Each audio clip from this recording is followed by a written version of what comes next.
Welcome to Read Your Comics. Today I'm looking at Bloodshot #1.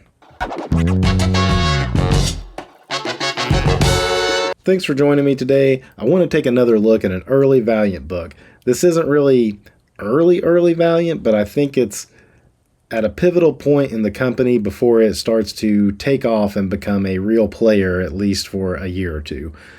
Before we jump into it, I just want to take a moment to thank all the viewers for their support. Every like, comment, and subscription is appreciated. If you're enjoying this positive comic content, please consider hitting thumbs up. Comments are always encouraged, and if you haven't already, why not hit subscribe so you don't miss any future videos. I created this channel to entertain, inform, and maybe even inspire you to read some comics. If you think that's a good message and other comic fans need that in their feed, your likes, shares, and subs tell the YouTube algorithm to put it in front of them. Now let's get back into Bloodshot. Although it has a February 1993 cover date, this book came out in late 92, and my memory says it came out the same day as the death of Superman. If someone wants to correct me on that, I'm open to it, but I remember going to the comic shop pretty much every week, and I don't remember seeing this before. But the week that Superman died, I was going to the counter to buy my Superman 75, and this book was in a point of sale right by the register. How could you not be captivated by this awesome Barry Windsor Smith chromium cover? And I think this is the first chromium covered book in comics. I also want to say Valiant had like an exclusive to the chromium, at least to put it on comics. There were chromium cards galore, but on the comics, Valiant had an exclusive for about a year, and they did this one, and a few months later they would do Turok, and as the summer picked up, we would start getting the full wraparound covers in Exo Zero, and later on Ninjak and Bloodshot Zero, and so on. By the end of 93, I know that DC had done a chromium cover on a Return of Superman book to kind of cap off that Reign of Superman storyline. But to my recollection, Bloodshot #1 is the first chromium cover book, and it came out on the day of the death of Superman. So for those reasons alone, it's kind of got enough nostalgia in it for me to always keep a copy of this around. One thing I want to say about Valiant books that always bugged me, even back then, is the way that they boxed in the trade dress, and it always looked so generic to me. Even though I was starting to get into Valiant and enjoying the inside of the books, the covers always just looked so generic. And I think if not for the success of other independent companies such as Image making such an impact on the way consumers were trying new things, the covers alone, I think, would have killed Valiant. Now, it helps to get somebody like Barry Windsor Smith doing this. I also look back on this as from my, teenager perspective. This is coming at the peak of Punisher's popularity too, and you got this character that looks almost like a zombified Punisher. So, metal cover, zombified Punisher, Barry Windsor Smith had to pick this up. Cardstock cover to hold on to that chromium, and it had a high cover price, $3.50. So that was an expensive week for a kid in comics if you were getting the Death of Superman, because I think it was about a $3.50 book too, at least the bagged edition. And of course you had to get more than one, Let's jump into this story though. Starts out in an airport in London. Pretty brutal right off the bat, with people getting shot in the head and like brains coming out the back. Now, could it have been more gory? Perhaps. But compared to like Marvel Comics, DC, what was going on, you wouldn't have seen something like that. She had a gun too, so there's like some espionage stuff going on here. And then you see our title character, Bloodshot, swooping in, splash page on the page turn. Captivates your attention right away, I think. Kevin Van Hook is the writer. Don Perlin is the penciler. Don Perlin, unfortunately, just passed away. I had this book pulled aside that I was going to be doing it anyway, and this morning, before I was going to record, I actually saw that he had just passed. So, R.I.P. to Don Perlin. Bob Wychick is the inker. and Jade Mood is the colorist. It is going to suffer from the washed out colors that Valiant seem to have. Not that I think they're awful per se, but this gun blast, for instance, feels weak. But then you got brains blowing out the side of the head right here. So, this isn't your typical book. This is, despite Punisher always, like, you'd see Punisher firing the gun and shooting people, and sometimes in silhouette you would see, streaks going through a shadow or something. You didn't see stuff like that in a Punisher book. Look at this briefcase flying open with like a dossier in it. Other guys throwing down newspapers, other spies pulling their weapons. There's a tussle here, and Bloodshot is narrating what's happening to him about his heart rate going up, how much oxygen his lungs are taking in. He gets shot, but it even mentions little guy's a good shot, but he was able to move fast enough not to dodge the bullet, but keep it from missing his heart. Which he does have a big red bullseye right on his chest. He makes his escape. You got a cool double-decker bus. So further telling you it's in London. And he makes his escape. And we're going to learn some stuff right off the bat about Bloodshot. He's got these nanites in him. They're doing their thing to push the bullet that was in his arm out and start healing right away. Pretty cool. He mentions again like how the nanites are enhancing his speed, agility, healing, ability to take in oxygen, so therefore enhancing his endurance. So you're getting a full breadth of his superpowers here. Now, I had not read his first appearances in the Ray book. Those were much harder to find in my area. So Ray is one that I never really got to see much of back in the day, just because they weren't available. Cut to this dude here. I forget what his name is, but he's talking to some other guys who are also been through this Rising Spirit program or a version of it with these nanites.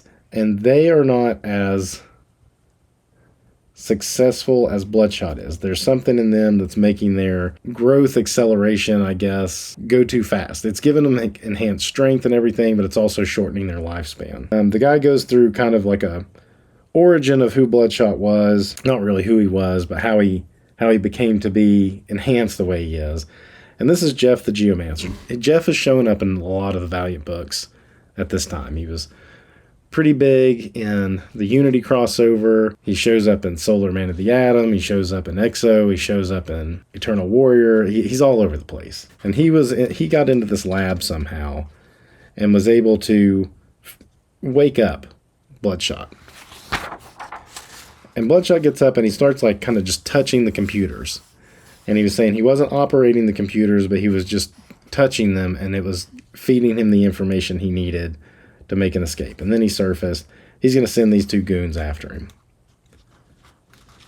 So, pretty quick rundown. I mean, that only took 3 pages to kind of get you caught up to speed on who Bloodshot is. We got an action sequence of Bloodshot explaining how his powers work. We get a quick introduction of, like, some sort of background, at least, on where he came from. And we got some goons after him. Bloodshot returns to his safe house, I guess, and he's got an informant guy.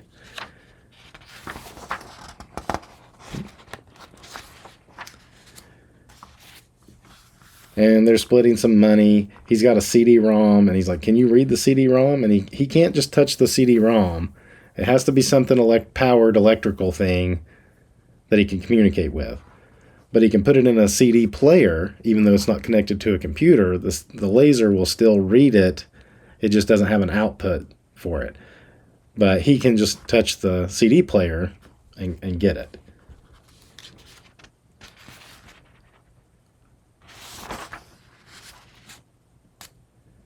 So he gets this information to go meet these guys down by the dock. That's like kind of a drug lord thing. But he's trying to get to the top of some kind of mafia outlet to find out more about who he was. He's got a mysterious past even to himself. He didn't wake up with full memories.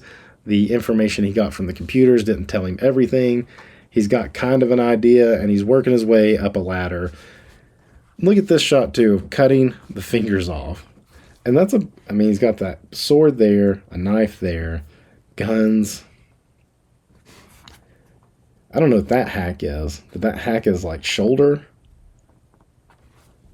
I mean, this is a pretty gory book, really.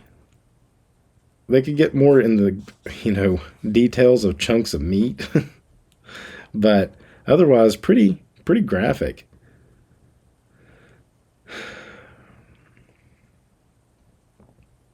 He's about to get his information, and all of a sudden he gets punched in the face. Middle of the book, we get a pin-up of the cover by Barry Windsor Smith with a different background. This looks like some kind of like a photo of a circuit board. This would be like a processor. And they just blew it up and just, photostated it for the background. It looks neat. Coloring's neat. BWS may have colored this, actually.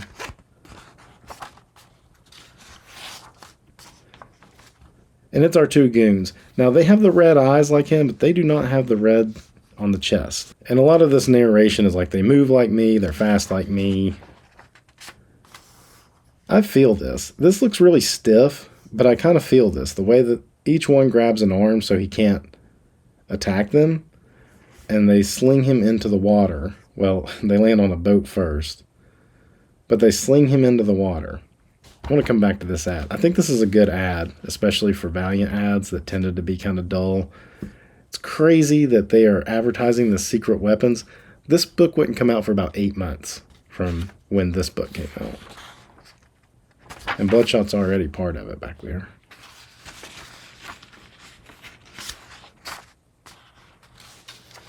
Tussle on the boat, fall in the water. This is pretty interesting when he realizes that he can communicate with the nanites within them. And what he does, they're trying to chain him up, but he's going to communicate. His nanites are going to communicate with their nanites, and he's going to make their heart rates go faster and faster. And look at the blood coming out of their mouth. And they're already like, oh, we're done.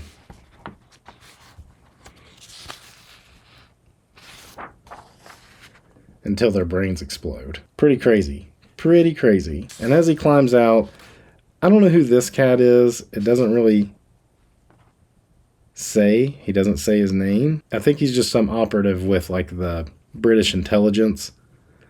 And he's saying, you kind of messed up something we were on to here.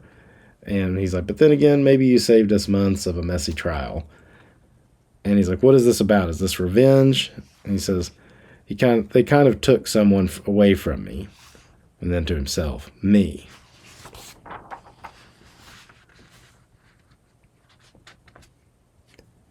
We wrap up with finding out who Bloodshot is.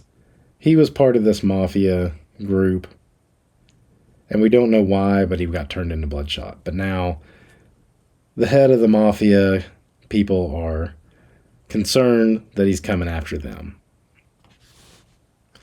And that's it, Bloodshot number 1. I think this is a pretty good first issue. It set up a lot. I know I liked it enough that I stuck with it for at least a year of Bloodshot.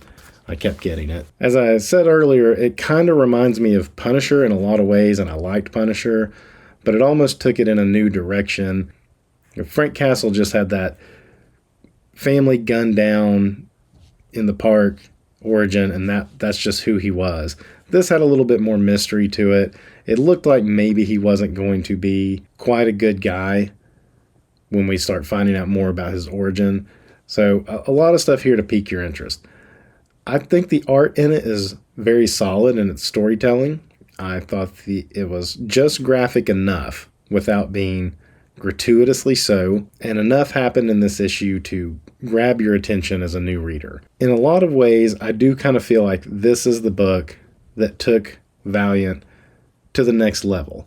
It was already kind of building some steam with Magnus, Solar, Exo were doing well. They just had a big Unity crossover that was critically acclaimed and successful.